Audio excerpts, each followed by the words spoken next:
Então, essa é a tomada não sei quantas. Eu tinha um outro assunto para falar hoje, mas eu acho que eu quero falar um negócio, acho que é mais sério e importante, que é sobre a dismorfia corporal, sobre a maneira como as pessoas se enxergam e como a gente está entrando numa crise muito grave que eu particularmente achava que já tinha assim se estabilizado, sabe, dado uma amenizada muito mais saudável, mas aparentemente a gente voltou para estaca zero. Então é sobre isso que eu vou falar hoje. Então, lá por volta de 2016, mais ou menos, 2018, eu já tinha uns 5 anos de fotografia, mais ou menos. Eu estava no auge da fotografia boudoir, que é basicamente aquela fotografia sensual, só que nem tanto, sabe? Um sensual assim mais delicadinho, uma coisa assim meio pin-up. Eu fiz muito essa fotografia porque estava muito popular. Na fotografia que eu fazia e que todo mundo fazia, eu tomava um cuidado enorme a maneira qual eu retratava a pessoa, porque eu sabia como a pessoa queria se enxergar e eu tomava cuidado para mostrar o que a pessoa queria. Na edição, então, a coisa era ainda mais agressiva, porque eu fazia um tratamento de pele minucioso, que assim eu levava 40 minutos por foto, e eu fazia a pele da pessoa parecer um pêssego lisíssimo, impecável, perfeito, assim, de tirar o fôlego. Parecia que a pessoa tinha passado uma base de maquiagem no corpo inteiro, até na sola do pé. E o contorno do corpo da pessoa também não ficava de fora. Eu fazia uma cirurgia plástica completa na pessoa. Eu fazia muito bem, fazia muito caprichado isso. E eu não via problema nenhum com isso. Porque estava me pagando, né? Estava entregando o que as pessoas queriam, tudo certo, todo mundo saía ganhando. E outras pessoas que faziam isso também, no mesmo nicho que eu, também faziam igual, né? Então tá todo mundo fazendo, qual é o problema, né? E aí acho que foi por volta de 2018, 2020, mais ou menos, pouco antes ali da pandemia. Eu lembro até hoje como é que aconteceu. Eu fui conversar com uma possível cliente e ela foi com uma amiga. E aí, folheando o meu portfólio lá num café onde a gente se encontrou, ela apontou para uma foto e falou: "Você não acha que essa foto tá meio que perfeita demais?" E aí deu uma coceirinha no meu cérebro e aí eu comecei a perceber que o que eu estava fazendo meio que passava do ponto, né?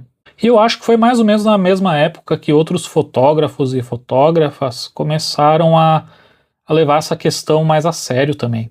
E aí eu não fiz mais isso. Eu não fiz mais essas cirurgias plásticas nas fotos, esse tratamento minucioso, não fiz mais nada disso. E comecei a prezar por fotografar as pessoas exatamente do jeito que elas são. Aquela coisa de meio de Homem-Aranha, né? Com grandes poderes vem grandes responsabilidades. E eu comecei a assumir mais a responsabilidade de fazer a coisa do jeito certo. E aí, meio que todos os outros fotógrafos também já estavam seguindo nessa linha de pensamento, né? Eu não fui o primeiro a pensar assim, também não fui o último. E a coisa meio que se resolveu, mais ou menos, né? A coisa se estabilizou. Só que de uns meses pra cá, assim, uns 3, 4 meses pra cá, eu tenho visto umas coisas na internet que eu fico meio incomodado, bastante incomodado. Porque aquelas cirurgias plásticas que eu fazia há 5, quase 10 anos atrás, parece que voltou à tona na foto das pessoas. Eu não vou postar foto de ninguém aqui, né? Até porque a foto não fui eu que fiz, eu não tenho direito nenhum de postar a foto, então... Mas eventualmente vai aparecer para vocês aí se vocês usam rede social. É sempre na cintura aonde entrega essa edição, porque a pessoa tem uma cintura ridiculamente, desproporcionalmente fina em relação a um quadril ridiculamente desproporcionalmente largo, fora do normal, fora do que um ser humano seria. E aí eu fiquei olhando para essas fotos assim. E isso faz sentido que esteja acontecendo agora, porque a gente está voltando a ter esse problema de novo, né, de dismorfia corporal. Porque a gente está tendo uma onda de canetas emagrecedoras questionáveis aparecendo, as pessoas se entupindo de substâncias. Tivemos até um filme sobre isso, né? que prometem milagrosamente que elas sejam muito mais bonitas. E agora a gente tem inteligência artificial fazendo edições muito rápidas nas fotos e que dá para perceber, tá?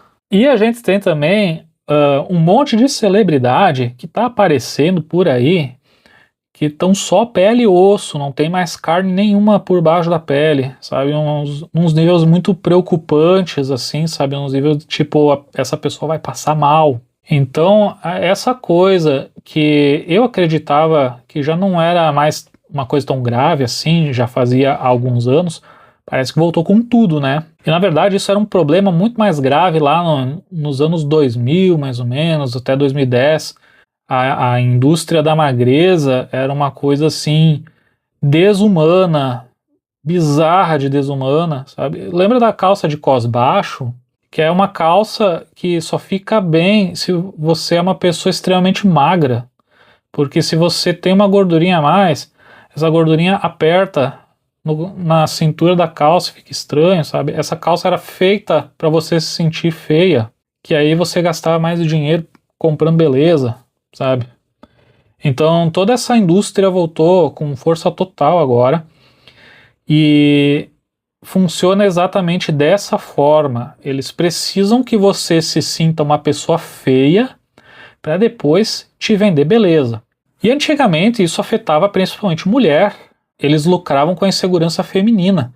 Mas hoje eles lucram com a insegurança masculina também, né? Porque daí é o dobro de lucro. E aí tem uns papos meio estranhos aí, uns negócios meio de lux maxing, uma molecada aí se dando soco na própria cara, porque aparentemente vai ajeitar a forma do maxilar, uns papos meio errados, fazendo uns exercícios de boca. Se ficasse só nos exercícios de boca, beleza, né? Mas, tipo, eu vi um vídeo de um garoto ali se batendo com um martelo na cara, porque aparentemente as microfraturas iriam fazer a forma do rosto dele ficar mais masculina e sei lá. Esse problema voltou com força total agora e a gente precisa novamente voltar a se conscientizar disso e começar a tomar atitude sobre isso. Esse é um problema que ele é individual. Ou seja, a indústria da beleza coloca dentro da sua cabeça de que você é menos que os outros para te fazer gastar dinheiro com soluções. E por ser um problema individual, a maneira de vencer isso não pode ser individual, tem que ser coletiva. Então não basta apenas eu só fingir que isso não existe e eu individualmente não me importar com isso, porque isso não vai resolver o problema coletivo. Então é muito importante que eu faça a minha parte e fale isso para as pessoas, que é o que eu estou fazendo aqui nesse vídeo, aqui no meu quarto, de madrugada. Então as pessoas precisam coletivamente falar sobre isso, e toda aquela coisa da beleza natural e da gente aprender a respeitar a forma natural do corpo humano, a gente precisa reforçar essa ideia. E mais uma vez, coletivamente, não dá para ser só de forma individual. Porque se as pessoas estiverem conscientes de forma coletiva sobre isso, a indústria não tem força. Eles não vão poder vender beleza para você se você sabe que você não precisa disso, porque você já é uma pessoa bela. Como é que vão vender solução para um problema que na verdade você não tem? Existe toda uma pressão na indústria para te fazer gastar dinheiro e recursos e energia comprando essas coisas. Seja um procedimento muito complicado, uma cirurgia, sempre tem alguma coisa te fazendo gastar dinheiro para você se encaixar dentro do coletivo. E a coisa toda funciona como uma bola de neve. Você vê as outras pessoas fazendo e aí você faz. E por você fazer, você fomenta que outras pessoas que ainda não fizeram se sintam mais ainda na pressão para fazer. E é claro que a indústria tem serviços para todas as faixas de preço, né? Você pode gastar aí milhares de reais com procedimentos muito complicados, ou você pode gastar só uns trocados fazendo uma edição na sua foto. Então, por isso que é muito importante a gente coletivamente começar a botar na nossa cabeça que a gente não precisa dessas coisas e que as pessoas, no geral, são muito mais bonitas do que o quanto elas acreditam que são. Então, eu acho que já deixei o recado, né? E era só sobre isso que eu queria falar hoje. E o vídeo vai ficando por aqui. Se inscreve aí no meu canal, que mais ou menos uma vez por semana vai ter vídeo aqui sobre fotografia principalmente e sobre coisas que tem a ver com fotografia. Ativa o sininho aí, que daí você recebe uma notificação quando tiver vídeo novo. E deixe seu like, que essa é a métrica máxima do YouTube, que é como ele espalha o vídeo por aí, através dos likes. E deixe seu comentário aí, que eu acho que esse vídeo tem muito pano para manga, muita coisa para falar sobre.